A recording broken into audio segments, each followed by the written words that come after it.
We're gonna go ahead and call the meeting to order while we do a little technical work up here. We got a good man on it. Chris is there. He is a IT whiz. Uh-oh, absolutely not. I can jump in and. He knows how to play Pac-Man. All right, we're gonna call the meeting to order. Welcome on a rainy day. It's so nice to see everybody here, see this good crowd here, see all the commissioners here, and we have some that's joining us. We'll hear about that when we get to the roll call. So again, I want to welcome everybody and tell you if there's water evacuation, there's life vest under your seat. So we have a special welcome today. And we have a new commissioner, Mike McDermott. Mike, welcome aboard. We're so glad to have you. And we just want you to know you're welcome and we expect great things from you, buddy. Thank you very much. So welcome the audience, and also we want to say a special welcome to Secretary Wes Ward, Agriculture Secretary. We appreciate you being with us, and we also appreciate Secretary Shane Curry being with us from the Energy Environmental Department. Thank you very much for being with us. All right, let's get going, and I guess the first thing we'll do is do the roll call. Good morning. Let's see if I can do this right this time. So we got Chairman Glover, Here. Vice Chairman Burke. Present. Commissioner Anderson. Here. Neal. Commissioner Anderson William, Here. Commissioner Bush. Present. Commissioner Leggett, Here. Commissioner Reeves, Here. Commissioner Brewer, Here. and Commissioner McDermott. Here. Thank you, Christie. Appreciate that. I know everybody's had a chance to go over the minutes. Are there any corrections that need to be made to the minutes? If not, or do we need to discuss them? If not, we'll entertain a motion to accept those. Is there any discussion or corrections in the minutes? So moved. Second. All right, we have a motion and second that we accept the minutes. All in favor, yes. Yes. Opposed, no. So that is done. All right, let's move into our business, and the first order of business that we have is the director's report. All right, thank Chris? you, Mr. Chairman. I'll start off, first of all, busy as always, tons of projects going on, so very busy time for us. I think a couple meetings ago, Commissioner Leggett asked if we would provide some updates periodically on the irrigation project, so I'm gonna touch on those just real fast. Grand Prairie project, just recently had their, re-procurement of the pump station awarded, so that was a contract to CJ Making and Construction. And so that will get their pump station up and running. That'll be about a 19-month project. And then at the last meeting, you all approved a loan to Grand Prairie, $15 million loan, which will serve as their matching federal dollars. And so they're in the process of going through their, public hearings for their bond issuance. And those public hearings will be later this, month, the 23rd, 24th. And then on Bimeda, they're in the process of doing their land acquisition for Canal 1000 3.2. And so they've got a lot of work to do. They're doing appraisal work, they're doing offers, trying to secure the rights of way to build the additional canal that's needed there. So both projects are making, significant progress. I mean, the goal is, by 2026 that they can be delivering some level of water. And so everybody's, us, the Corps of Engineers, NRCS, and then the two irrigation districts themselves are all pulling on the same rope, trying to get us there to where we can provide water. Yeah, they are moving on schedule to. Well, I mean, they're having active construction. So they're having active construction. They've been very fortunate to receive federal funds, both from the U.S. Army.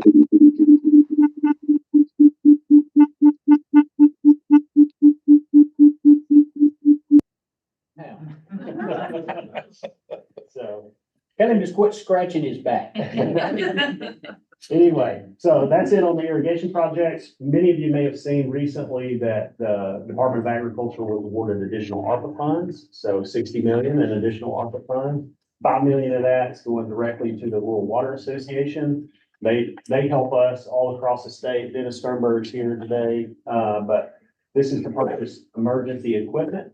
Because when there's an emergency like wind and the tornado, rural water is the first one to show up with pumps and generators and those sorts of things to help those communities continue to provide service in the event of an emergency. So that's great. The other 55 million goes to us. We'll fund some of those wait list projects that we had on the wait list. We're putting a lot of emphasis on readiness because we're down to about 2.5 years to get projects done. The ARPA funds have a very, very tight deadline. So you have to have the project fully constructed and all the funds expensed by December of 26. That's not very long really in the water and wastewater world. So we targeted those projects that have been making progress on the wait list. And so they're moving. We've already sent our award letters out. And so we hope that those projects can get up and running. Also, in addition to those funds, you all approved the 270 million in December of 22. And then right now, 43 of those projects are complete, fully dispersed. The other remaining projects are all at various stages. Many of those are under construction, but some are held up. So we're working with all of those projects, trying to get them across the finish line. For us, our last time to reallocate funds will be in September of 26. So if a project doesn't look like they're going to spend all their money, we'll have to make decisions leading up to September, how we reallocate funds if we have to, because bottom line, we don't want to leave any funds on the table that somebody else could use. So that's going to be part of our initiative and part of our goals. Related to that, related to all of our projects, we, like many others, are suffering from a shortage of engineers. We typically have 4 engineers in our water resources development section. We've been down to 2 now for about 2.5, 3 months. So have been at half capacity. In fact, we've had to allocate projects to other engineers in other sections that deal with, like floodplain management, dam safety, water planning. But the good news is we've offered positions, 2 of those positions, 2 applicants they have accepted. Hope to have them, 1 in place in July, later this month, 1 in August, And those are civil engineers. they are. And see, the projects don't stop. The projects just keep coming. Like today, you all will get the opportunity to approve some projects. And then we just had some additional ARPA projects. So projects keep coming. And so the stack just gets bigger. We have to have engineers that can go through the plans and specs and work on bid concurrences with the community. So that's important for us. And it's been a little bit of a weak spot for us, but we're making progress there. So just want y'all to know that. And then big project, obviously, water plan. Jay will actually give a little bit of presentation here in a minute on water plan progress and the things that we'll be focusing on, but that's dominating a lot of our time right now. But we're in the end of the stage of phase 1, which was the programmatic work plan, really how we'll approach the actual drafting of the plan and the things that we will focus on. And now we're starting to move into the phase 2 component of trying to figure out how we're going to pay for phase 2, what's the process, what's the timeline, who are our partners going to be. So we're working on that. And related to that is our levy study. That's also a component of the water plan that we've been working on simultaneous to the water plan. We actually have a meeting this week on Friday with U.S. Army Corps of Engineers. The goal is to hopefully have at least start the contracting phase in September to have a contractor on board that can help in addition to the core staff work on doing the levy inventory. So that'll take a while to inventory all the levies across the state, but it'll be the first comprehensive levy inventory that we've had. So that concludes my report. Be happy to take any questions. Thank you. Chris, any questions for Chris here on his report? One comment, I hope this is, fits, I think those irrigation projects are something to be proud of.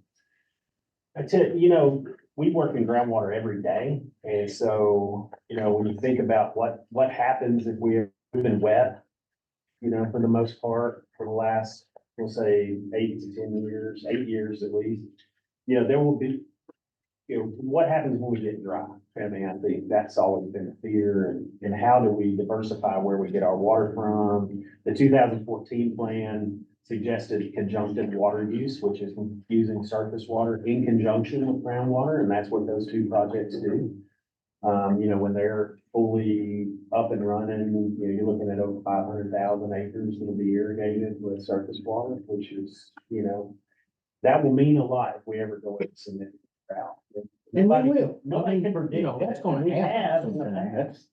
That's, Well, and if you look at think about the last 2 years, we've been really wet at times, but then, later in the summer and in the fall, you can't get barge traffic up and down in the city. I mean, that's been a real issue. And so having some other resources, other ways to provide irrigation water is going to be important for agriculture. and commissioners, if you haven't had a chance to, see those projects, I would encourage that, that you see it, that you, go look at it. Don't go out there and get in the way of a bulldozer or something. I actually sit on White River Irrigation District and, the strides that they have made building the canal, pipelines, skip gates, valves, is incredible. It's truly incredible.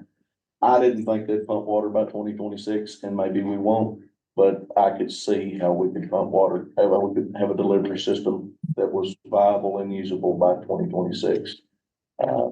There's some hurdles for got to overcome, but, they actually built a pad for the substation. It's huge. It's $20 million substation. And they've got the pad built and gravelled, and they're ready to start construction on the, substation right by the pumping station. And he said, we just got the $15 million awarded to finish the pumping station. So it's great. It was an $18 million $18 million. contract for that, re-procurement of the pump station to get it up fully operational.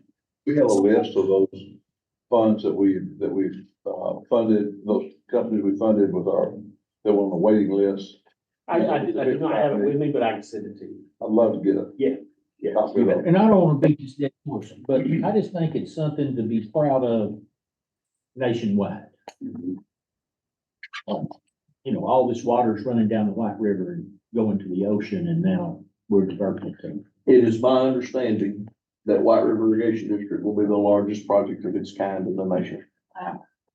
So it's, Right. that's something to be proud of. Yes.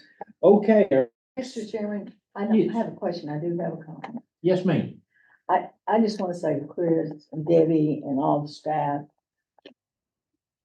thank you so much for the hurdles and the hard work that you all have been jumping over and working so diligently. I know you all made a presentation at the municipal league conference, and it was received well by the municipalities, and I think they understand, I know they understand much better now, how the turnover was in the department and so forth, but you all have done a great job in dispersing and working along with, point to Debbie. That's Debbie. Debbie and her. Dispersing and working along with all of these different cities, because I'm not complaining in any way about the money that has been funneled through this agency, because municipalities and counties, they need that, Yeah. but Debbie, y'all have done an outstanding job. I will make sure the staff is well aware, because Yes. they are. Well, nothing is, Debbie, nothing is accomplished without, a vision and visionaries to carry it out. And this has had some visionaries for it. And I will add one thing to that, is hard work. And I mean, Oh, Yes. Debbie works very long hours. Her team works long hours. There's a lot of projects. If you can imagine, our portfolio is over 2 billion, over 400 projects. And so just think about the phone calls when people have a question, Understand. or, need some assistance. We don't have a huge staff. And Right. so that's a lot of just trying to provide assistance to folks, not in addition to the processing and everything that we have to do associated with it, and the grants that we have to apply for, to be able to get the funds. And it's a lot of work. Debbie and her team do an excellent job, and they're very dedicated. I know that I spoke with Debbie one time and I said, look, Debbie, if you need more Indians, I'll talk to Chris. Because I don't want you to get burned out, you know, and she said, no, I'm fine, you know, we've got everything under control, but y'all done an outstanding job. All right, well, that's very interesting.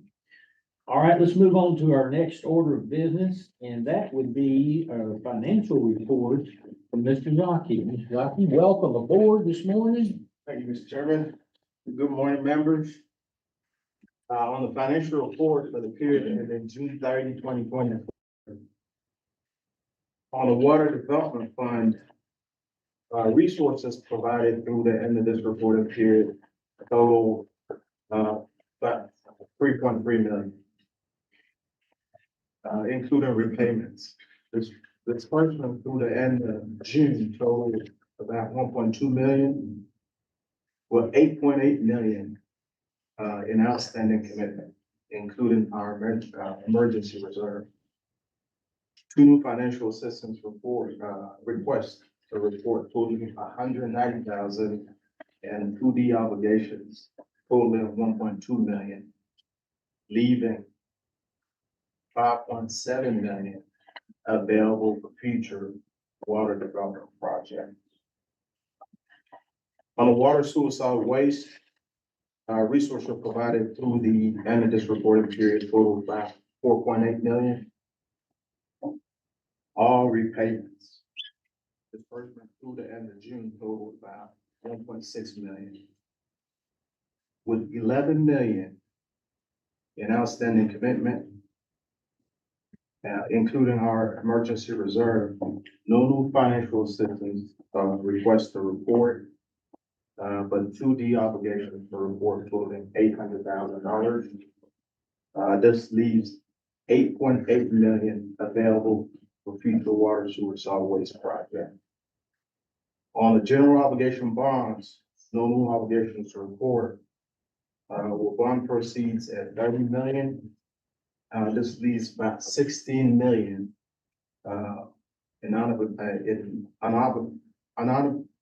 unobligated funding available for future projects. So that concludes the financial report. Thank you, sir. A very good report. Appreciate that good report and we appreciate the good job. All right, our next order of business will be to have a legal report. 40 seats will be hitting us with that. Good morning, Commissioners. I'm Malcolm Seats. He is my boss. My name is Tanner Thomas, and I appreciate y'all coming this morning. I will be brief because I know nobody wants to listen to a lawyer talk too long or at all. So, new things on the Water Authority issue. We've got Cleveland County Public Water Authority and Spear County Public Water Authority. Those have now been converted by the Secretary of State's office. Turned in their homework, made it everything right. Everything's good to go on those two. We got another one coming through. And we've had a steady trickle of those come in just a little bit every once in a while. The legal team is helping out with any sort of enforcement and compliance issues, just answering questions that may come here or there, trying to make things easy on our staff and try not to gum up works too much and trying to help folks out and even, help them be fair to folks that may be in non-compliance and customers that they may receive, all of that. Also applicants for water inspectors. Several of those come in recently and several small questions there. We're just doing random things that staff may come around and help us and help them answer questions, whatnot.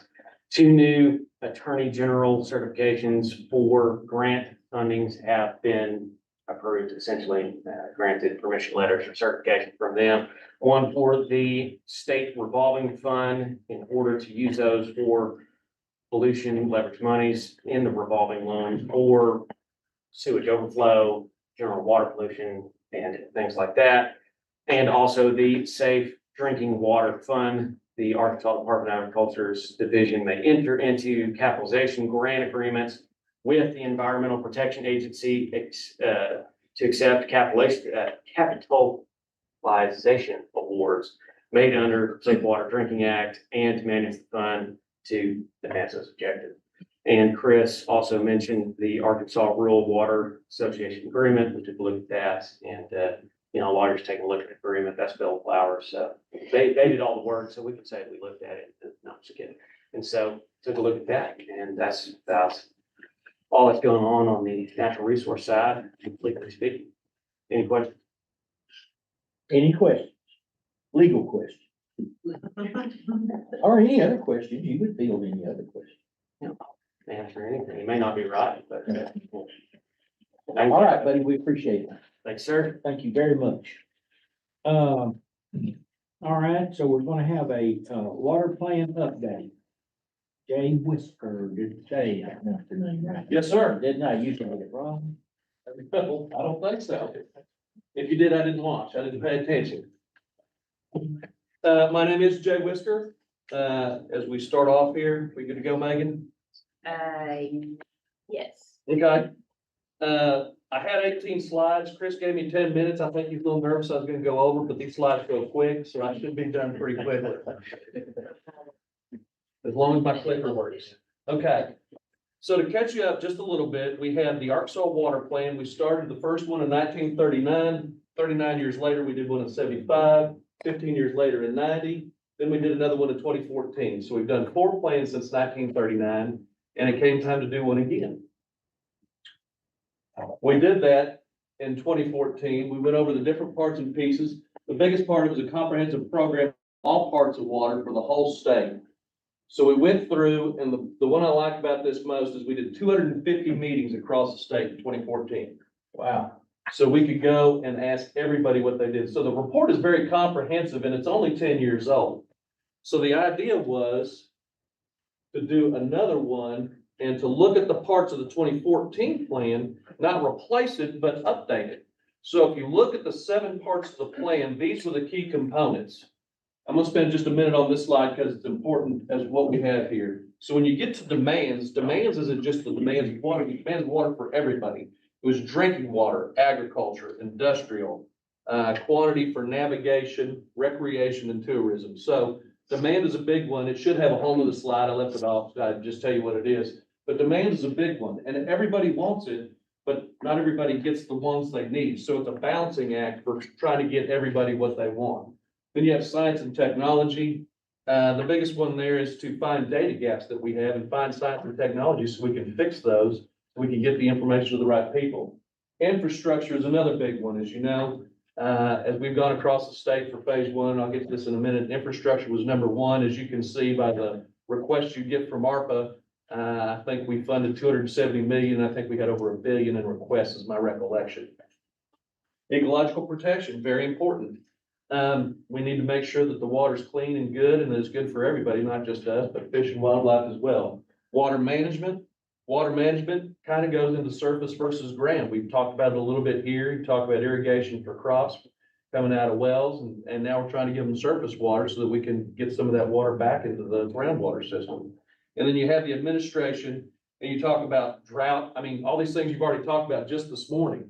The importance of it, the drought, the water shortages, and the excess water maybe we can find to send to some of those places when that's happening around.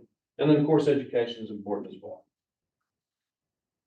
So the executive order was signed August 21st by the governor in 2023.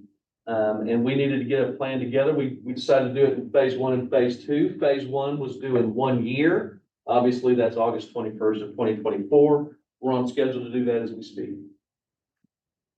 So the process was to get first with the Corps, because the Corps had a planning assistance to states grant, so we could split the cost with them 50-50. That was the first. They got together. They had Michael Baker International, along with, used to be FTN, but recently got out by Olson, and started the phase 1 scoping process. We went out, we had meetings, all over the state in March and in May. March, we did Little Rock and Fayetteville.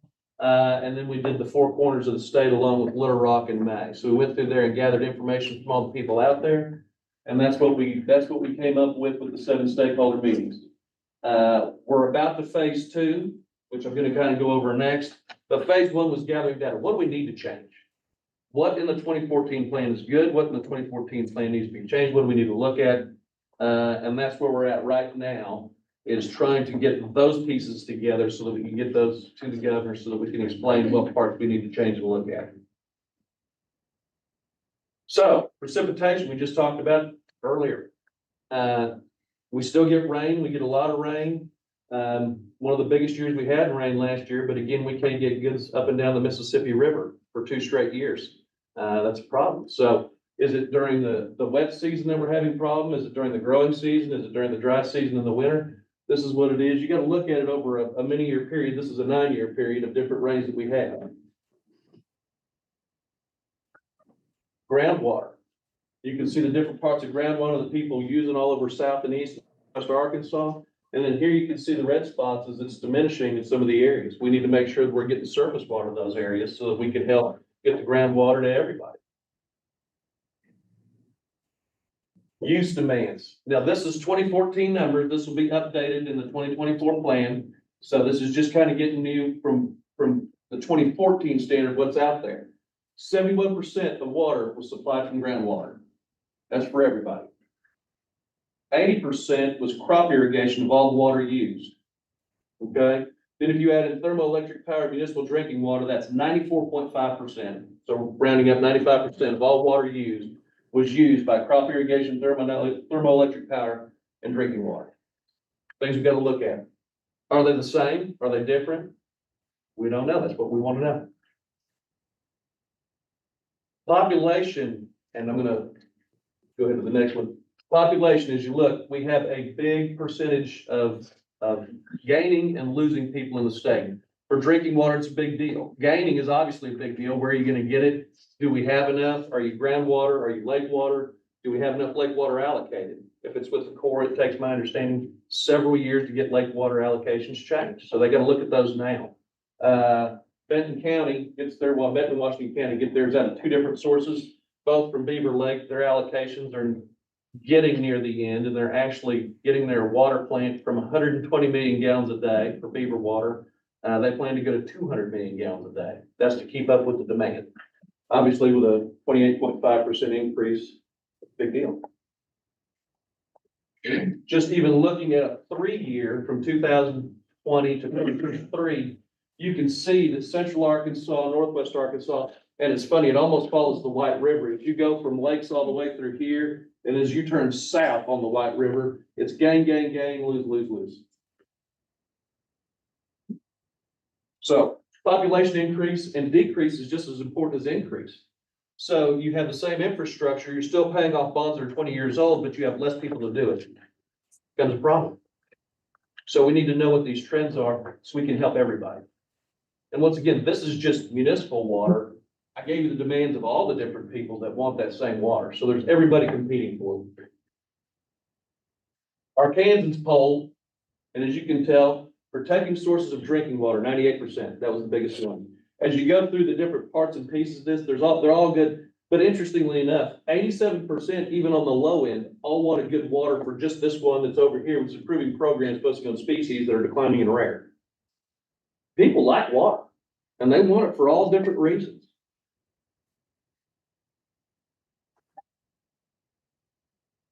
This one was from 2023. This is a slide that was last year's. And they talked about, I think, $2 billion, 400 projects. Last year alone was $1.173 billion that ran through this agency to get people money for infrastructure. And that's not everybody on the ARPA list. That's grants, that's loans, that's IIJA, that's ARPA, and that doesn't include the 60 million that you're gonna look at here shortly. So, people need infrastructure. It's not a secret.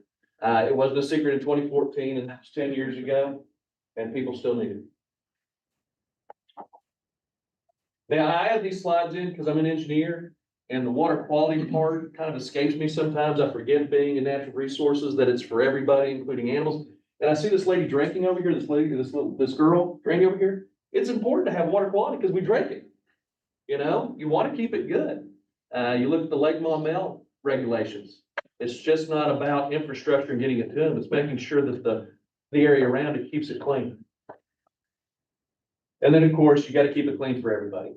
Wildlife, ducks, fish, brown trout. It's all important.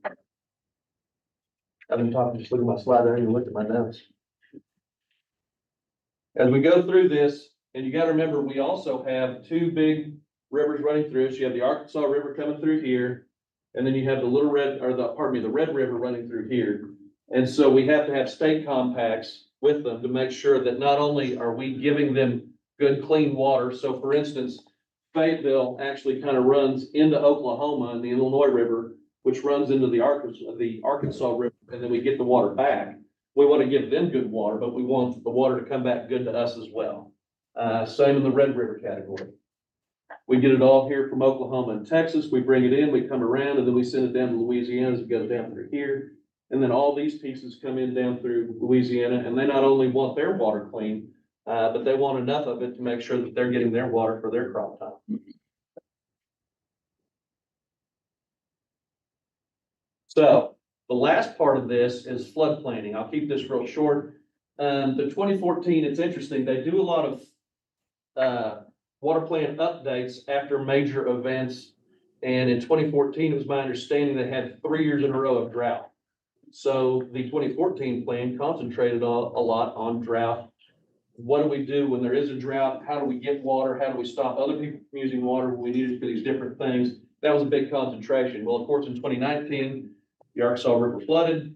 We had plenty of water coming down. And so now a big discussion is floodplain. What's going on with the floodplain? Do we have a statewide floodplain? We have floodplains and WIT does a great job, but is there more that we can do to help people? So I'll end with this. I have questions up here, but let me end with this. Phase 2 has started. We're looking at funding. The funding for it is around somewhere between $3 and $4 million. We're working with the Corps right now so that we can do the same partnership 50-50, which is planning for states. Their funding has changed a little bit, so we're working with them to try and figure out the best way to do that. It may be in pieces, it may be holistic, that we just can't partner with them, that we end up having to pay for ourselves. We always like to use money in combination, so hopefully that's not the case. But I think phase 2 will probably come in maybe more than one. As we do this together. And that's about where we're at. I think the biggest thing, and you can see all the different parts and pieces. I think as you get to it, I think water supply and infrastructure are 1, 2. I don't think there's any, the rest of it's all important. Everything about everything I just showed is important. The ecology, the quality, but infrastructure, everywhere we went, infrastructure and the amount of water they need. So I think those. You know, in Arkansas, we're kind of spoiled. We just expect to turn the tap on and we just take it for granted that water will be there, and it takes God-given good stewards to be able to make that happen. Yes, sir. Great. Do you have any questions? I went quick. Thank you. Is there any way we can get a copy of that slide presentation? Yes, ma'am. I don't have a question, but I'll go ahead and have a comment. When you think about the 14 plan, the biggest thing really, if you think about change, has been population shift. And that is happened so rapid. Yeah. And so that really impacts community's ability to get financing. And if you don't have enough people, you can't pay a loan back. So then you're totally dependent on grants. So there's not a lot of grants. So just those sorts of things we really have to take. Thank you. Very interesting.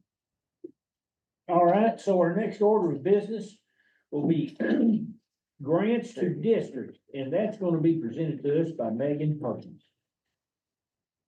Good morning, thank you. So in your packets, you have a pretty thick little section for me this go around. And that is because we received 57 applications for grants to districts from conservation districts this go around. Which we were very excited about, and we're very exhausted in a day of rating those. We kind of underestimated how long it would take us to go through those, but we did it all in a day, and got through them. We got down to 21 conservation districts that we were recommending for funding. We received approximately $790,000 in requests. We have a $250,000 appropriation that we're able to fund projects with. So clearly not able to fund at the level that the need was there, but we did identify 21 out of the 57 applications, or excuse me, 21 districts. I believe it's 39 project, or in the 30s of projects. I forgot to count that. So the purpose of this program, just to go into that a little bit, is to enhance the capability of districts to carry out conservation within their respective districts. Projects eligible for grant funding must carry out a resource enhancement, restoration, or protections, and must be new or in addition to projects the district is already involved with. So that can be, or when you look through these projects, you will see that we recommend funding for equipment. And usually that equipment is used to help producers implement a practice in conjunction with the EQIP contract with NRCS or best management practices. Personnel is also a piece of that, where they are able to hire personnel that will help provide technical assistance to producers in their area for specific needs and resource concerns that they have identified. And then also projects such as field days or educational opportunities for schools or the community. And typically the field days will demonstrate specific resource concerns that have been identified in their areas as well. So happy to take any questions. Yep. You said 250,000. Last year, we set aside 60,000 for transferring different types of, record keeping. For QuickBooks, yes, sir. Yes, QuickBooks, and we didn't use that. What, that was not included in, That, those funds do not carry forward into the next year. so what happened to those funds? So those funds get swept. Get swept to where? Yeah, they basically go back into, for the most part, back into the treasury, because we have 1 year to spend those funds. So we allocated that set amount of dollars based on $100 for 75 districts and reserved that for them. And we were still getting applications for that up until a couple months ago. But we didn't use, what did we use? 10,000 of it? $8,600. 8,600 of 60. And so that was, you know, over 50,000 that we could have funded some more grants with. Yeah. Wondering why we wouldn't fund grants instead of, So it becomes very difficult when you have 12 months to use the funds to reallocate those funds towards the end. Because you're still getting applications. So those funds get swept. They're general revenue funds. And so they get swept. Our hope was to spend the full 60, is that we would get enough applications to do that, and we did not. but if you only had applications for 8,600, it's pretty obvious you're not gonna get to 60. That should have been pretty obvious pretty early on that we're. We didn't get it, we didn't know a lot of that till later, probably May, because we were trying to hound people to get their application. We gave them a deadline till June. It was sometime in June to turn those, or end of May, beginning of June. When's fiscal year end? June 30. Okay, well, any other, the criteria for the grants, anything other than what's listed here on this first page? Is that the criteria? That is specifically listed out of Title II of what, projects must do, or what they must do. Carry out a resource enhancement, restoration, protections, and must be new or in addition to. So there's also a limit that we cannot fund based off Title II projects more than 2 years that are similar in nature. There is the $25,000 per project per district stipulation also from Title II, and the match piece, 2/3, 1/3 essentially, there. And that is all outlined in Title II. And when these were sent out to districts in the application process, and actually the wording in that summary came directly from an email that was sent with that, and also a copy of Title II of the section of where it lists all those things out. There's also requirements for contact information, project point of contact, the district chairperson's signature on the application, all of those requirements as well. Thank you. Yes, sir. And on the notice, several no-till drills, which I applied to start with. Amy, Is there any encouragement for those districts to work together, maybe Mr. Reeves, you might be able to answer too, to try to work together to power buy those and to fund them together instead of one at a time? So there's districts that have looked at that. One in particular that I know of this year was, Greene County, their District Conservationist actually reached out to me asking those very questions to their Cattlemen's Association.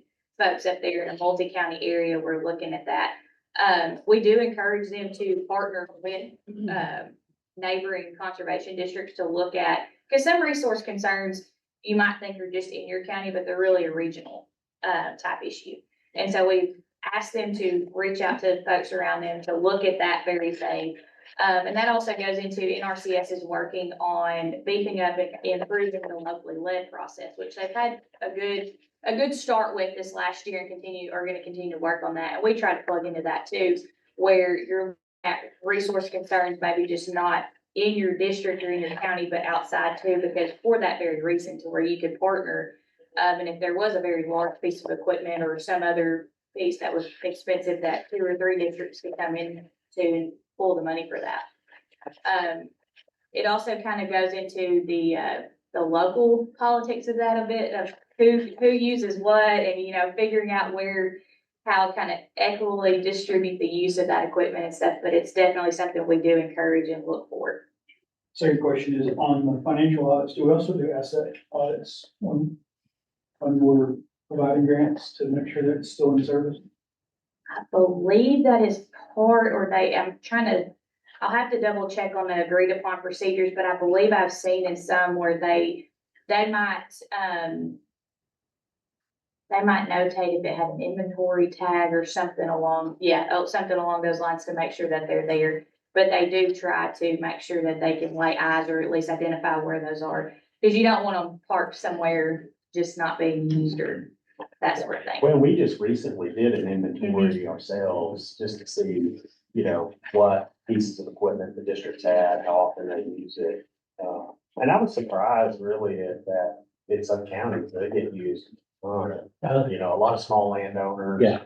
That can't afford to buy a big piece of equipment or may not have a rental. And that's some of the equipment requests we get too. They might have 2 or 3 pieces or 2 no-till drills or 2 of something else, and they rent them out so much and maintain them. But eventually things should wear out over time with use, so.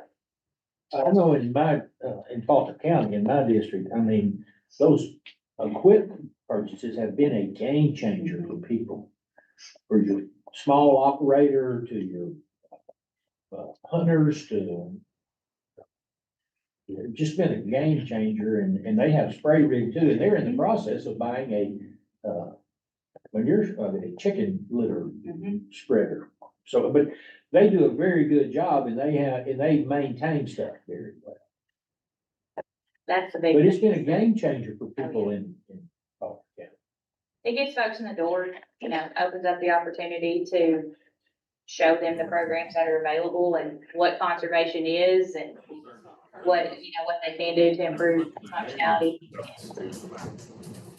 Thank you, Megan. Did you find those? Somebody has to.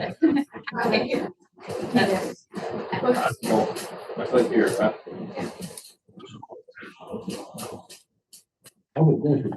I'm sorry. Okay, so what we would be voting on here is to approve these grants. Correct, the recommendations that are. Did everybody understand that? That we're gonna take a vote here, and it's to approve these grants that Megan has presented to us. Discussion on that, questions for Megan? Move to approve. Second. All right, we got a motion and second that we approve the grants. All in favor, yes? Yes. All right, and that motion passes. Thank you, Megan. Very good job. All right, next order of business is, water well committee update. William Anderson's gonna do that for us. Well, I think I shared this with the commission before. I have never drilled a water well in my life, and I hope I never drill a water well in my life. So how I became the chairman of the Water Well Construction Commission, I'm not exactly sure. But I own several and I use several, and I get to pass the baton to Mike McDermott here, who is our new commissioner. Legislature passed Act 691 of 2023, and that law requires that this body have 2 people in the water well construction industry to be on this board to represent their interests. And I just served as an interim chairman. So we've got actually two action items, one to give him the gavel. And, the other, well, I'll just read here. Meeting of our last water well construction commission was, June 25th. And we had, since our last meeting was November 1st of 2023, staff received a complaint against licensed contractor complaining the contractor required a $4,000 down payment, then ceased communication without doing any of the work. Contractor did not turn in well reports. A request to appear before the water well committee is being sent to this contractor. Staff sent violation notice to a contractor found, operating drill rig without registered person on site. This contractor also has not submitted well reports since 2015. Request to appear before the water well committee to address these allegations is being sent to the contractor. A committee meeting is scheduled for July 31st to accommodate these cases. Staff made several visits to an illegally drilled well in Clay County and found an unmarked, unregistered well drill rig, trailer and materials by a suspected Missouri contractor, but no operator was ever found on site. Staff will continue to visit around the surrounding area. Staff sent a violation notice to a contractor found doing pump work without registered person on site, having expired rig permit. $750 fine is being offered in lieu of a hearing as contractor has violated this rule in the past. Staff sent warning letter to a contractor found operating a pump rig without registered person on site. This contractor is also known to follow water well rules. The interactive tutorial for the water well construction report database is completed. 1 CEU credit hour will be granted to those who submit certificate of completion for both tutorials on the webpage. Staff completed 3 weeks of continuous field work, assisting with groundwater protection and management programs, spring synoptic measurements. NRD staff collected measurements from 120 wells. I think one of those wells is on my farm. Staff conducted 22 rig inspections, all but one had current rig permits. Staff visited 38 water well contractors, providing training on 10 on how to use the well report database. Staff discovered a 22-inch open well at ground level, 22-inch open hole. The landowner was advised to cap the well to make it safe. A follow-up visit determined the landowner had covered the well. We've got a consideration of applicants. This is administrative analyst Jackie Brooks reported 11 driller applicants, 4 pump installer applicants applied for registration and passed their tests, received their registrations, and 8 driller apprentice applicants and 14 pump installer apprentice applicants who applied and received their registration. Staff received 4 out of state applications who have not yet tested. Staff received applications like these applicants who work out of many states, drilling mostly monitoring wells and find it difficult to fly or drive to Little Rock, get registered faster with less cost time to them, doing this all online. The committee recommended staff pursue provide online testing. Reciprocity agreement. Staff received a response from Missouri regarding reciprocity with Arkansas. They responded that Arkansas does have reciprocity with Missouri, but Missouri is not afforded reciprocity with Arkansas because Arkansas law, code 175204B4, requiring 2 years experience and must test. We've got an action item. We had a young man, Devin Waller, seeking a waiver for a 5-year disqualification to work because of a past felony violation of Uniform Controlled Substance Act. It's been 3 years since he had this offense. This young man came, we had a hearing. With him was his employer. His employer said this was a good young man, good worker, just kind of got messed up like, seems like so many people do. And we recommend that this commission, reinstate his license, and that is an action item, Mr. Chairman. Okay. So do we need to pull this action item out and take care of it? Yes, sir. How about the reciprocity agreement? I don't think there's an action on that. Wow. Chris? There's no action item on that. We had reached out to them seeking a reciprocity agreement with them. Because it gets complicated if you go through the apprenticeship program there. If you come back into Arkansas, you have to be an apprentice for 2 years. There it's different. So we were trying to secure a reciprocity agreement that is not occurring. So But of course, I just reading what the note said that Missouri had, we had one with Missouri, but they didn't have one with us. They feel that they have one with us, but by our rules, you can't get around that additional 2 years unless we have an official reciprocity agreement with them, and we do not have an official agreement with them. Then are we doing anything to get one? That's what we've been working on with Missouri. They just sent us their response in the last few months. So that'd be legislative action, is that right? Well, I mean, I think it's more of a cooperative action with them, so we'll continue to look at that. And then ultimately, if we feel like our rules are too stringent, then the committee can always make a recommendation to modify our rules. Because what we had is we had a contractor that went to Missouri, got their apprenticeship. And in Arkansas, you have to serve as an apprentice for 2 years. In Missouri, you don't. And so both our apprenticeship program and theirs is a 2-year requirement. And so that meant in Arkansas, he was gonna have to basically, I mean, not even really an apprentice for all practical purposes for 2 years. And so we were trying to solve that issue. And it's still unresolved. We still have work to do on it, and we'll have to just keep working on it. But we'll work through the committee to work on that. On that one action item on Mr. Waller, he submitted an application, I believe, and Blake, correct me, it was a apprenticeship application, correct? And that's drilling a apprentice, and this is to vote to waive that. The commission, since it's the licensing authority, y'all have the ability to waive that based on the employer coming and saying, hey, he's a good dude, good worker, and that's what the action item is. Waive that. Not requirement, but disqualification, and then approve the application. I might add, there's 3 of us on this committee and it was unanimous decision, it'd be accepted. Correct. This young man basically get another chance. Yes, sir. Yes. It's a waiver because he had a trigger on his background check that basically makes him ineligible, but we're asking you all to waive that requirement based on the committee's communication with them.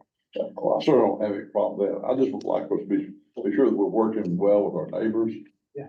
And that we're not just, throwing it in the back of the stack and, you know, this meeting here was June and apparently been before that, this is, you know, let's do something about it, I guess is what my request would be. Sure. So what about the action on this young man? I mean, So good moved. here, it was unanimous. Absolutely. He showed up, his employer showed up with him, and, Good for him. I'll second Mr. Reed's motion. All right, we got a motion and second that we, approve this waiver for Mr. Devin Waller. Is there any discussion on that? If not, all in favor, yes? Yes. Opposed, Yes. no. And that passes. I have another action item, Mr. Chairman. Okay, hit us with it. Well, as I said, I had to chair this committee, that is under the head of this commission. Because I'm the only member of this body to serve on that body. And that's not true today. He is a water well driller. And, I need a motion to give my job to Mr. That'll So we're looking for a motion here So to, moved. all right. Second. All right, Congratulations. I guess, the word would be appoint or state or put in place. Mike McDermott as chair of the Water Well Committee. Discussion. We don't have any, so, all in favor of that, yes? Yes. Yes. I have one last thing. Yes, sir. There's a 3-member committee. I'm willing to serve on that committee until Mr. McDermott finds somebody else.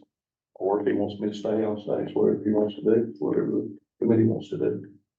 Okay. Is that an action item? No, sir. All right, Mike, we're gonna put that in your court, whether you want him or not. Create training. He's a good man, you want him. All right, now we're gonna go on to Swift Current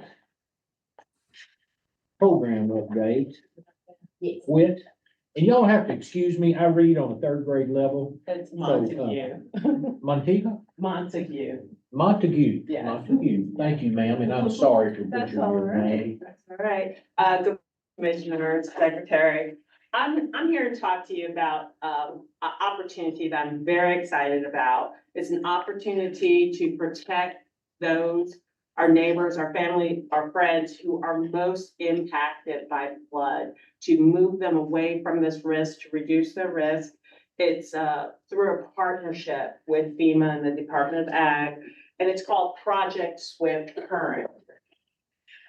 So, as you may know, on May 30th, there was a presidential declaration of a disaster, mostly in northern Arkansas, for the incident that occurred May 24th through May 27th, which was tornadoes, highline winds, and flooding. The areas that were mostly impacted were in the northern part of the state, although there was some flooding in Nevada County also that was associated with this declaration. Now, because there is a declaration of flooding, that represents an opportunity for the state to request a special grant opportunity called Project Swift Current, which will allow us to fast track mitigation grants to those people most impacted by floods. And in this particular flood, we know, of course, that Rogers, this is from Rogers, was extremely devastated and impacted by this event, though we saw destruction and debris throughout this area. And in fact, there were 13 confirmed tornadoes during this event, with 10 deaths directly attributed to this incident. So what is Project Swift Current? It's a partnership between FEMA and the Department of Ag's Natural Resources Division. And it allows $20 million to be dispersed through this agency to reduce flood risk in the communities throughout Arkansas, not just northern Arkansas, but throughout the entire state. And we're currently accepting applications for this program. We're focusing on those structures, those homes, those businesses, churches, schools that are frequently flooded, that have been flooded over and over and over again. So the pre-applications that we are requesting have to be submitted by September 30th for consideration. So this is a fast track program, and only towns, counties, and cities can apply. They apply on behalf of their impacted residents. So we have already conducted an extensive outreach program to the towns, counties, and cities. We're focusing on northern Arkansas because of the magnitude of devastation that they have incurred, but it can be used throughout. It is a use or lose event. We have $20 million. We have to have the communities request it. Now, we are encouraging property owners to contact their local government officials to apply on their behalf. We are also directly reaching out to those residents who will be fully funded by the grant program. There will be no cost share. So this is a wonderful opportunity for them to mitigate their risk at no cost to themselves. So eligible projects include property buyouts, where we buy them out so that they can take this money and move somewhere else where they are removed from the risk. We also will pay for structure relocation, literally digging up the structure and taking it somewhere else, less exposed to flooding. We can elevate the homes where we, by elevation of the homes, we reduce the exposure to flood waters when they come in. And we can also flood-proof historic and structures as well as commercial enterprises. So there is a cost share. The minimum cost share from FEMA, they will pay for 75% of the project. And this includes money for project management. So our smaller towns do not have to do the project management. We're also in discussion with FEMA to see if we can pay for 100% of the project management for these towns in terms of project management and writing the proposals so that there's less burden on them.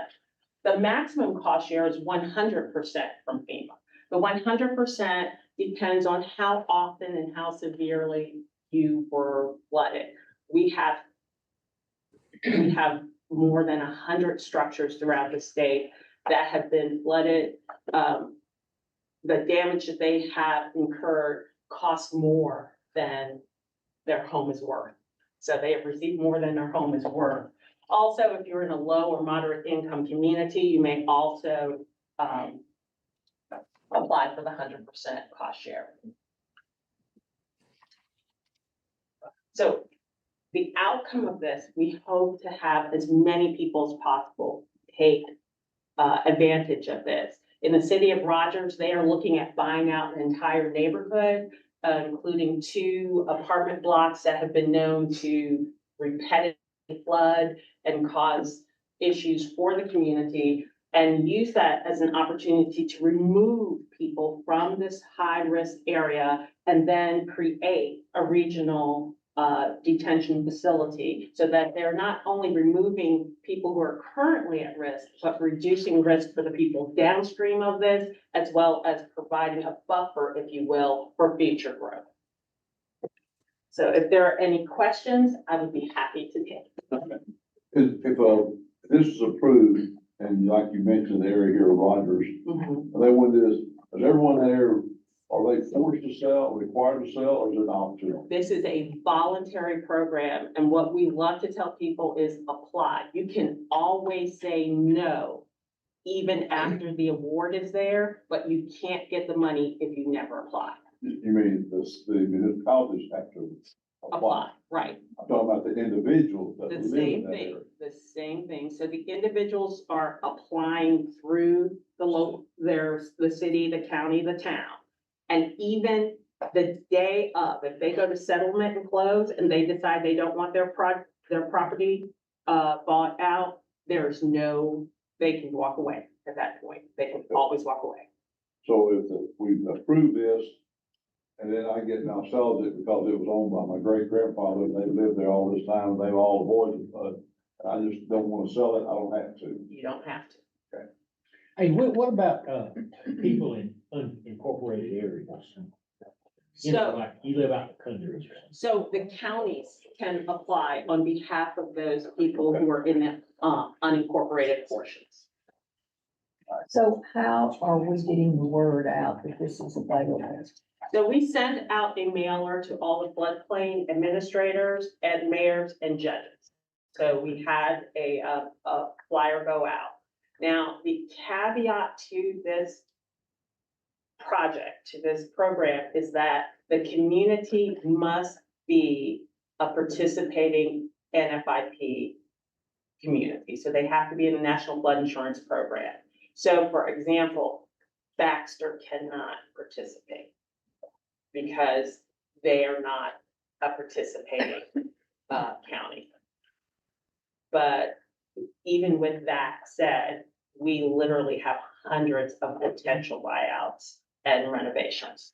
But we had a city that participated in Baxter Baxter County. County would be eligible. Yes, exactly, exactly. Any other questions? Well, thank you so Well, much. that was very good. report. Thank you. Next, very, very interesting. Our next item is the, Mr. Chairman, I make a comment. Yeah. Let me, in light of what we've just discussed, in Polk County, we are the floodplain, the conservation district, Polk County Conservation District is the floodplain administrator for the county. This is something that we do that provides additional revenue for the district, and it provides a great service for the county. So for all the districts out there, Megan, that lack funding, this is a great opportunity for them to do this and provide a great service. Just a little extra. Yeah. all right, we're gonna talk about state revolving fund match, and Debbie Dixon will be presenting that to us. Good morning. How are y'all? Good, are you? So, as our legal staff mentioned earlier, we received our, AG opinion. It's a little slow, and you're also giving it a second. Saying that we could apply for our federal grants. And part of the requirement for the federal grants is to provide matching funds. So for our state revolving funds, both the clean water, which funds primarily our wastewater systems, and our drinking water state revolving fund programs, that's water systems, we do have a required match. But to give you an idea of what we've managed to fund through these two programs in the state of Arkansas, clean water started in the mid-80s, drinking water was in the early 90s. These are closed loans, so this does not include everything that you have approved, because we're still working on that little list you gave us last year. So for clean water, we've done just over $1.2 billion in loan funds, principal forgiveness and loans for wastewater systems throughout the state. And then in drinking water, it was 354 million. And the flip. 1.2 for clean water, 354 million for drinking water, total closed loans projects under construction or completed in the state of Arkansas. Let me go back and refresh it. We've received 354 million in federal funds. We've provided at least 10% match, if not 20% match for all of those funds through federal fiscal year 2023. Using those funds, in addition to repayments and our match, we have provided $1.2 billion in clean water state revolving fund loans and or principal forgiveness loans. For drinking water, we have received $427 million in federal capitalization grants, along with the 20% state match and other repayments. We provide just over $583 million in loans for projects. To give you an idea how important it is for us to keep doing the match. So for this federal fiscal year, and you guys have a handout with more details about each individual match, we have about $10.3 million in required state match for both clean water and drinking water. In the GEO bond program, when we sold funds last year, we reserved $10 million of the 2024 B series just for those matches. So we're requesting that you approve a grant in $10 million out of the GEO bond program to provide the state match for the two programs. The remaining 300,000 that we're not getting from the GEO fund, we'll pull out of our administrative fees that we collect.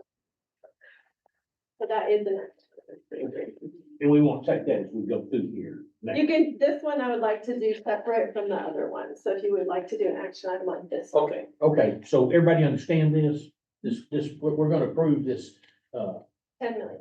10 million, match here. Grant. Questions about that? Questions for Debbie? It wouldn't certainly be questions for me, it'd be questions for Debbie. Questions for Debbie about that? Well, what's your desire here? Move to approve. Second. We have a motion and second. We have discussion on that or questions for Debbie? If not, all in favor, yes? Yes. Opposed, no? Okay, Debbie, we got that. All right, so next we're gonna go through our traditional recommendations for financial assistance. And I have two separate groups for you. I have new projects, and then we have just a few additional fundings or change in scope or fundings that can. So when we get done with the new project, we can either do a vote at that point, or you can wait until you get done with all of them and vote combined. It's up to you guys on that. Okay. So first up, we have the city of Ward. Their request, we are recommending a loan in amount of $791,516 for the rehabilitation of their wastewater collection system.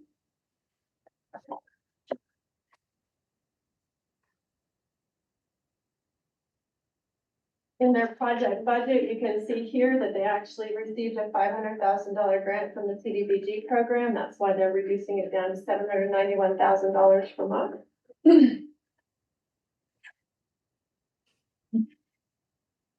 Next, we have the city of Clinton. The city of Clinton is applying for a regionalization project. They're going to regionalize B branch into their system. So they're actually going to take over B Branch and they can own, operate, maintain that system as a part of their own. So we're recommending a loan in an amount of $7,491,364.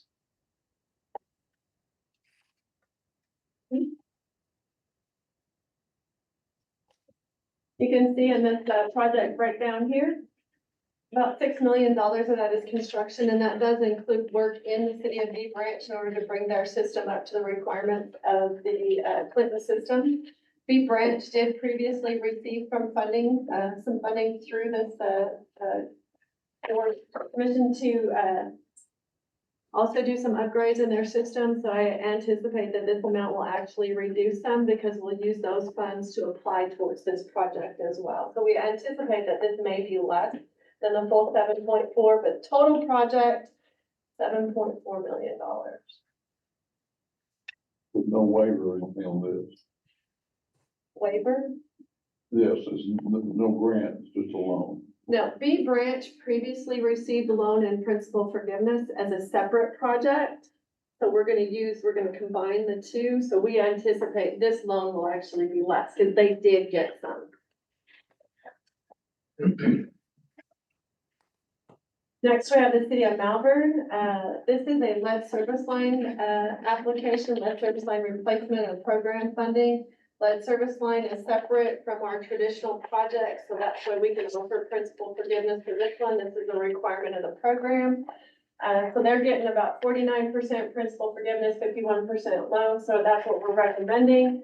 $2.1 million in a loan and $2 million in a loan with principal forgiveness for lead service line inventory and service line replacements to meet the EPA lead and copper rule. These requirements have to be in place by October 2024. This,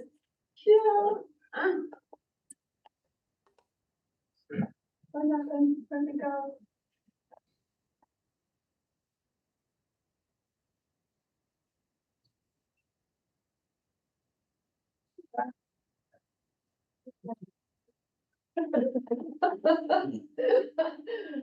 In their project breakdown, they're estimating $2.5 million in construction. And that's what they're estimating that's gonna need to be replaced. So once they actually have completed their inventory, they'll have to come back to us and tell us what they're actually going to replace. And that's why it's important to remember that this is an up to amount. And they might not actually need all of those funds. And we'll have to reduce it proportional. So if they only take $2 million, it'll be 49% principal forgiveness, 51% loan. The program requirement. And if it's PER, Engineering report, professional engineering report. Or preliminary engineering report, sorry. Next, we have the city of Hyatt. They are looking to do wastewater improvement systems. This is a loan in an amount up to $483,420.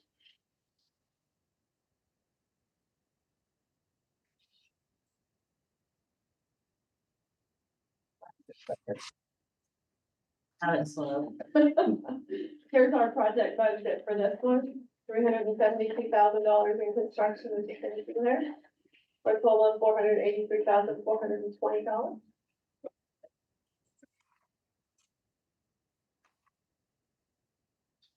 We have the Arkansas Rural Water Association. We provide funding for a circuit rider program for them for this. This one is their circuit rider that goes out and helps with operation, maintenance, management, financial problems. They find leaks, they help keep Helena running, among other things. And Dennis is here if we have questions for him, but this is the circuit rider program that we fund annually typically.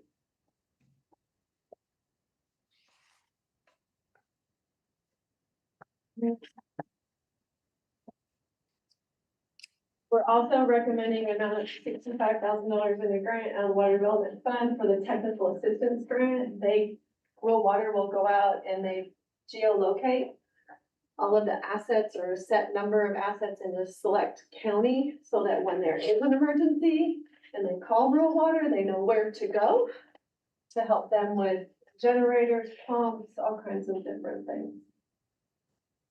And that concludes our nation for new funding. Okay, that's new funding.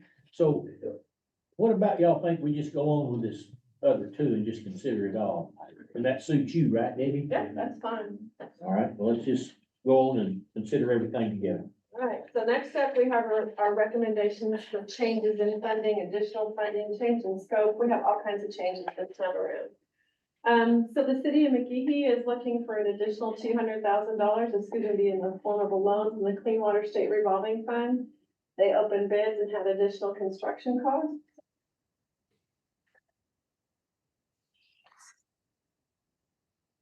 You can see that all that $200,000 is going for construction.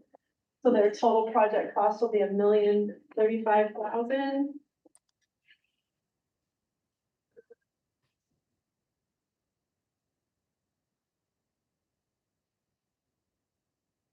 And they previously received 50% loan, 50% principal forgiveness. So out of that $1 million, approximately $617,000 will be repayable loan.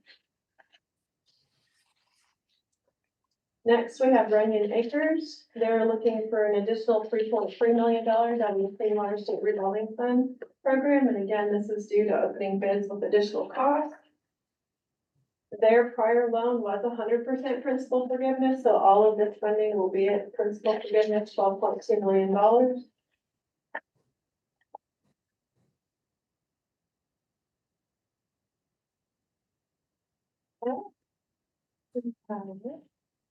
Thank you.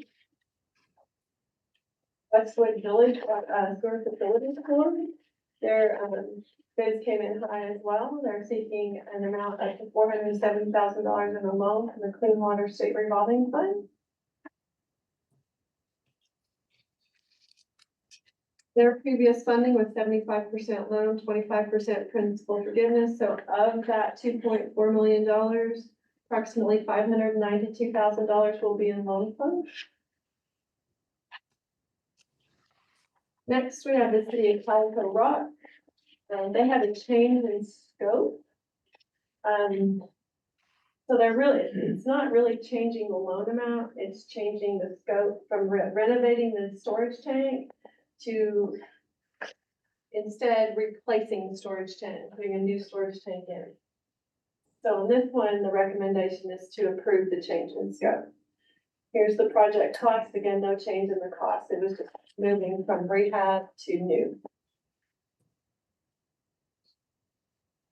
And that was 100% loan previously approved. Next, we have Conway Corporation. They too opened bids and higher than anticipated. They're requesting an additional $8.2 million in a loan from the Drinking Water State Revolving Fund. This one has approximately $7.5 million in emerging contaminant funding, which is principal forgiveness. That amount is not changing with this request for additional funding. So the loan amount will be approximately $40 million. City of Emerson. They're requesting a change in scope and also requesting a reduction in funding at the same time. During their process of getting bids ready and working through the process with us in order to close the loan, they realized that it was going to be outside their ability to repay under the funding they had. Maybe couldn't do the entire scope. They've asked to change the scope from a water tank improvement project to a meter replacement project and then reduce the funding amount. So they're requesting to reduce it by $800,000 so that they'll just have the $350,000. And that will be 100% loan.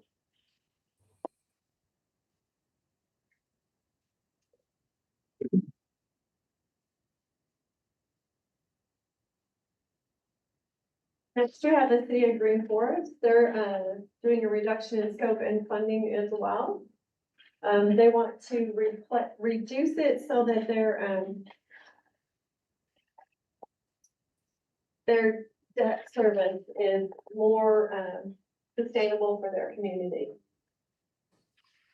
So they're requesting to reduce it by $1.5 million So going from a $4 million loan to a $2.5 million loan. City of Junction City, they opened bids and had an increase in cost, so we're recommending an amount of $250,000 of the drinking water state revolving fund. And as you can see, that's all construction that they needed additional funding for, so that is gonna be a total project cost of 2.8. They did have a 70% principal forgiveness in their original award. So their total loan out of that 2.8 will be approximately $1.1 million.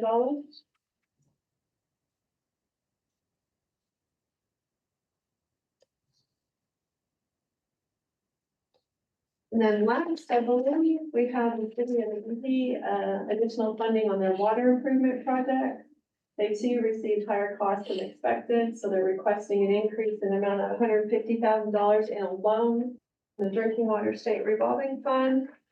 Their previous funding was 100% loan, so their total loan will be $802,000. And that concludes our recommendations for new and additional funding and changes in scope. Good, thank you, David. Very good. All right. Discussion about this? Your pleasure. I'll make a motion, we approve as presented. Second. We have a motion and second that we approve as presented. Any comments on that? If not, all in favor, yes? Yes. Oh, no? So Debbie, we got that taken care of. I got one more report for you. Okay, We're gonna give you the report on the deobligation. We have a list here for you to look at. This does not include any ARPA deobligations. These are just our traditional project. You can see that we had several, decline the funding, in the end, and one had a complete project and deobligated about $2.7 million. So just to give you an idea, these funds will come back into our programs to be reallocated to additional projects in the future. It's not an action item, but if you have any questions, I'd be happy to answer those for you. okay, thank you. Debbie, do you have a list of those, cities that received, that were on the wait list, that received 55? Yeah, we have, The 50. the award letters for the ARPA project, for the additional ARPA projects went out yesterday. So all of the communities have been notified which ones received funding. Thank you, Debbie.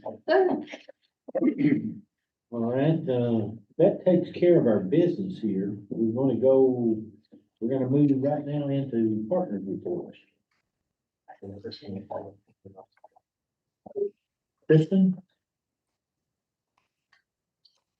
We don't see yes? What do you say, girl? I'm good. Thanks for having me today. One thing you said earlier when Jay was talking about the, clean water and everything and how we just expect the tap water to come on. So my mom and I have been canning tomatoes lately. So we put up like 300 pounds of tomatoes in the last week or so. My kids have not really liked helping, but they like to eat it.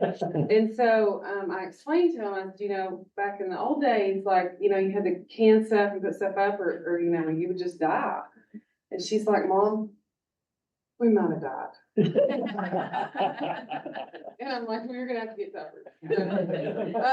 That kind of just made me think about. Habit is Yeah. good.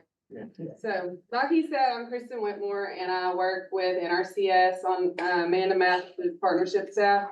Like you all know, Mike is gone, big loss for us. He has been really great to work for and great to work with. So I was really sad to see him go.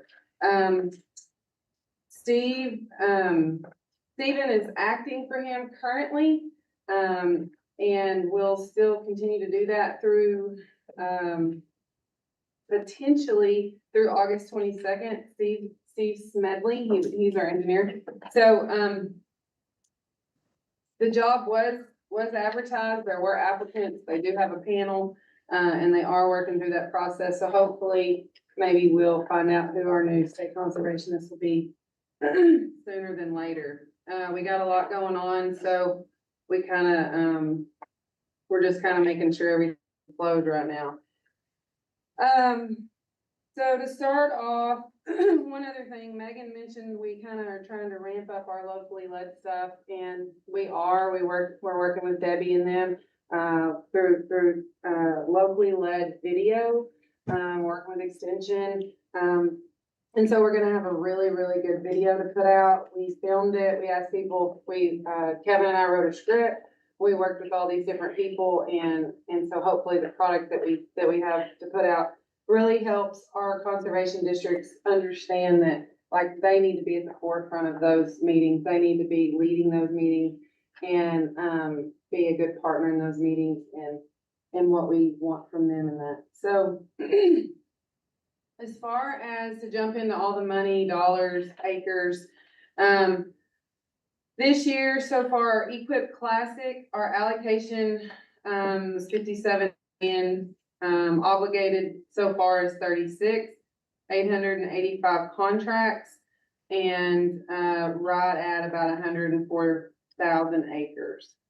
In IRA, Equip IRA, we have 45 million allocated, 36 million obligated, 565 contracts, and about 113,000 acres. In our CSP Classic, we had 52 million allocated, almost 17 million obligated, 173 contracts, and 115,000 acres. In CSP IRA, we had about 12 million allocated, 5 million obligated, 42 contracts, and 54,000 acres. So total, we have addressed 386,000 acres with 1,665 contracts. And so far this year, we've obligated 95 million, with allocations of almost 167 million. We also offered an Act Now sign up for seasonal high tunnels, IRA soil health, IRA energy, and CSP urban. We had an MRBI. We offered another sign up this fiscal year for producers to implement, basically 646, but I'll tell you what that means. It's the shallow water development and management. So basically providing habitat for fish and wildlife. To give you an update on our watersheds, DeParty Creek watershed site number 1 is moving slowly. Permitting is being finalized. Land rights are being obtained. West Fork White River has requested construction funds for approximately 10,000 feet of repair. Bennett Rehabilitation Watershed Plan is being finalized in the next several months. There's no commitment from the state to support or sponsor the project. 5 billion flood prevention projects targeting HU communities are scheduled to be finalized November 1st. That includes Pine Bluff, Helena, West Helena, Camden, Mariana, Forest City, and Hayes. 9 billion flood prevention projects targeting HU communities are scheduled to be finalized January 1st. The White River Irrigation District continues with construction activities, and Balmeadow Irrigation District continues with construction activities. Randy reported that currently our watershed project investment at this time, NRCS's watershed project investment is over 212 million. Something else that we have looked at is, we are currently fixing to enter into another technical service provider agreement with NRD, which will provide Conservation District access to $600,000 in federal funds over the next 2 years to offset the time they spend working directly on NRCS related tasks. So we're happy that that's going to be happening. And then for our RCPP proposals that were submitted under this last RCPP proposal notice of funding, they have not been selected yet for funding, but they are being considered currently. Right now, we're in the process of that. We had 9 different proposals, and the total funding request for those proposals was 154 million. I believe that's all I had. for you guys today. Do y'all have any questions or comments or anything for me? So how much RCPP money is there available for the 154? So, About how much is available? I don't know, Chris, I can get you that number. We had 119 of FA requested, 35 of TA requested, and so that was 154 total. But I would have to go back and look to see what, because we are shuffling some money currently. And so I don't know if any was shuffled that direction or not. Past our original obligation, or allocation, but. Okay, thank you. Anything else? Oh, thanks for having me. Thank you, Christie.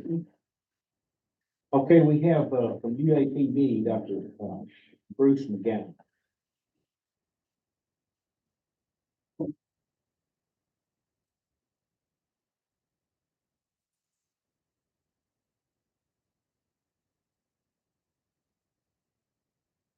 Not see anyone on. Okay, Dr. McGowan may not be with us today. We're gonna go on. Okay, Stacy, you're up. ADEQ, Stacy Wassel. Thank you, Stacy, for being here. Thank you for involving us to give our partner report. We appreciate it. So I'm Stacey Wassel. I'm the Associate Director of the Office of Water Quality at DEQ. I have a really short update.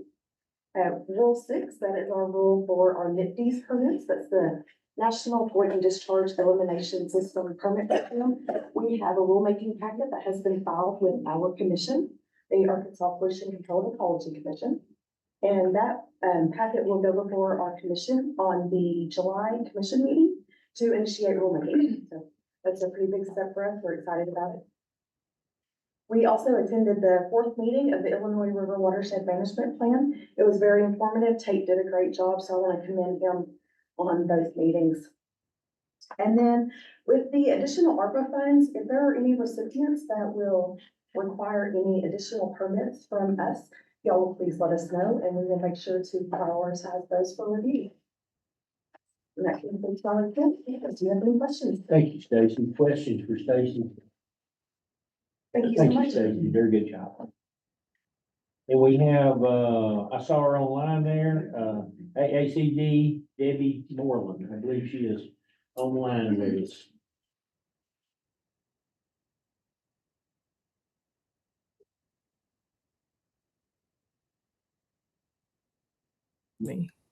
There we go. Okay, the first I would like to say is it really was a sad day when Mike Sullivan announced his retirement. He has been absolutely wonderful to work with, and he will be missed, but we look forward to working with whoever they do finally appoint. Now, some of the things that are coming up, we do have some end-of-year training opportunities for our district employees. We have lots of new district employees, and they do have a lot of reports that have to be turned in by August 30th. Those are tied to their funding, their state allocation. So we will offer 5 of them around the state, the last one being there in the AACD office, which we will Zoom as kind of like a makeup opportunity for those that miss it. I want to give a big thank you to Jeanette Hale. She has done an outstanding job of working with me on everything that we've had to come up with. And so we feel like that'll be really helpful to those district employees because some of these forms, once somebody goes over it, it's maybe not so complicated, but when you first look at it, they can be terribly overwhelming. Okay, the next thing is we do have meetings coming up. We do have the NACD annual meeting in which John McAlpine, our president, Jerry Don Clark, our past president and our delegate, and Kathy Seidenstricker and myself will go to Boston, Massachusetts for that. That'll be August the 9th through the 12th. Then the South Central NACD meeting will be in Tulsa in September. We will also attend that. We have pretty much wrapped up all the area meetings with the exception of Central Arkansas. We'll hold theirs on August the 20th there at Conway. The Northeast area, we have been waiting on the Northeast area Rice Center to a research center to open up, and then we will schedule our Northeast area meeting there so that people get a chance to tour that facility and understand more about what it's about. Our annual meeting, and would like to also invite you to be part of our annual meeting. It's going to be March 13th and 14th in 2025 It'll be at the Wyndham as we normally do. That's just the most convenient for all of our districts regarding cost and travel time. We will be involved in a lot more legislative efforts. We will be visiting not only with the districts on how they can do a better job of telling their story to their local elected officials. We find that many times they don't see the activities that they do as being important, but in fact, they do all play into that big puzzle of conservation. And so we're going to work with them on doing a better job of telling their story and working with their elected officials so that they better understand what conservation districts do in that partnership. Okay, now some of the things that AACD is involved in, we have several grants. One of them is the Arkansas Envirothon grant. We have contracted with Delia Hawk. Representative Delia Hawk is going to come to work as our coordinator for our to set up. We're basically going to rebuild that program, and she will be meeting with me and Rebecca Fox, and we will start that. We will not hold a contest this year, but we'll start that up next year. We're real pleased about having Delia come on. Her husband, Bill Hawk, is a board member in Benton County, and Delia is a state rep, but she finishes up her term in December, decided not to run again. And she was also the first executive director of the Illinois River Watershed Partnership, which did a great many youth conservation programs. The next one's Alliance, the Alliance grant. We do have an Alliance Summit coming up in August 13th and 14th in Little Rock, which we will meet. Lori Dabbs is our Alliance coordinator. We have contracted with her. Many of you know her. She is married to Terry Dabbs, the rice farmers down in outside of Stuttgart. And she will be working with the 5 to 6 districts that will be involved in that. Hopefully, we are about to get that sign up started. We've had lots and lots of delays. We're hopeful that that will be started soon. And so that those districts can go and get started, because they've got, many of them have their technicians and they're just waiting for the go ahead. The next one is we got an NACD grant for feral hog exclusion fencing. That is for poultry, that is for feral hog operations and specialty crops. And we've had, in the first sign up, we had 2 of them approved. Both of them were specialty crops. One of them was up in Stone County. The other one was in Ashley County. And we have opened up for a second round. We have $225,000 to spend for that. The next grant is a locally led grant that came from NRCS. And Kristen talked about that somewhat. But what is the big change on the locally led work group of why we've had to go through all this training is it used to be we came in, the district board sat down, and we went through a long spreadsheet answering questions and things like that. That's no longer the case. Now that locally led work group meeting is a meeting that is held of your stakeholders with your district to talk about what the resource concerns are within that district. Then the district will work with the DC to do that spreadsheet. But the locally led work group meetings are to get input from the local people. The next grant is Restore the Earth. This is one that Dave White, who's a retired chief at NRCS, had called and asked if we would participate in. This one will involve 35 counties. It is a continuation of what used to be the WRP. Now it's the WREP, the ACEP, but it's conservation easements. At one time, there was a cap on counties in Arkansas. They've removed that cap, and it's going to be working with landowners to do conservation easements. They will still work with NRCS so that their contracts are in perpetuity. They'll be paid just like a normal WREP or conservation easement process. The only thing different is that Restore Arkansas, that group will work with them on carbon credits and selling those carbon credits for them. Like I said, we are going to open it up to 35 districts, and those districts will have some funding that will come to them if they participate in that. And so those are the grants that we'll be working on, and those are the training opportunities. Again, the sad news is that we found out we lost Elvis Vaughn yesterday, and many of you know Elvis. He was really involved in lots of conservation, the Little Red and other things. It was a great loss to hear of Elvis. And we also lost Dale Buxey Harmon in Izard County. Both of those were long-term district directors, and both were outstanding men, and we really hate to lose those kind of folks. So that concludes. I'll be glad to answer any questions. Otherwise, that concludes my report. And John sends his apologies, but he is at the National Forestry Conference in Huntsville, Alabama. Thank you, Debbie. Very good report. Does anyone have any questions or comments for Debbie? Thank you very much, Debbie. Okay, Okay, we have, the cooperative extension, U of A cooperative extension. I did not see Mike Daniels on. Okay, no Mac Daniels. Okay, well, we'll move on then to other commission business. I have no other business. Does anyone else have any other, Chris, do we have any other business? Okay, and our next meeting is, In September. We'll send those out. 18th. I'll have to look and see the exact Okay, date. yeah. The It's 18th. that- The 18th. September 18th. Thursday usually. And just a regular meeting that you. Should be just a regular meeting here, you know, in years past, we've tried to. Saw that. Yeah. And I don't know what we'll get this year, but that's definitely something we'll try to do in the future. Okay. Okay. All right, well, anybody else have any questions here or want to make a comment or anything like that? Or anything? If not, I'll entertain a motion to adjourn. All right, all in favor? Get up. Those opposed, stay seated.